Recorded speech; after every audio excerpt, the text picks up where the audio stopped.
આપણી સાથે દેવાંશી પટેલ જોડાયા છે, તો તેમની સાથે પણ વાતચીત કરીશું. એ ગીતો ગાય છે, કલાકાર છે, તો આપણે તેમની સાથે વાત કરીશું. દેવાંશી, તમારા અવાજે એક તડકતું ફડકતું જોરદાર ગીત થઈ જાય ઉત્તરાયણના પર્વ પર. ફિલહાલ તો હમણાં ગરમીની સિઝન છે, બહુ જ લાગી રહી છે નહીં, વિન્ટર છે બટ સ્ટીલ.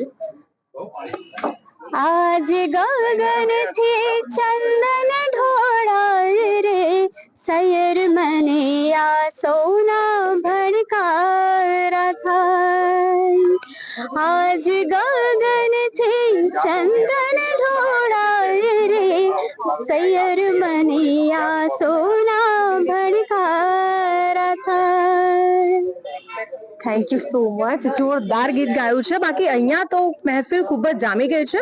ઉત્તરાયણનો પર્વ એટલે કે મસ્તી કરવાની, ફ્રેન્ડ્સ સાથે ચિલ કરવાનું, ને આ બધાની વચ્ચે સંદેશ ન્યૂઝના ડિજિટલ પ્લેટફોર્મ સાથે તમને ઘણા બધા સેલિબ્રિટી સાથે વાતચીત કરવા મળશે, ને ખાસ કરીને એ લોકો ઉત્તરાયણ કઈ રીતે મનાવે છે એ પણ તમને જાણવા મળશે.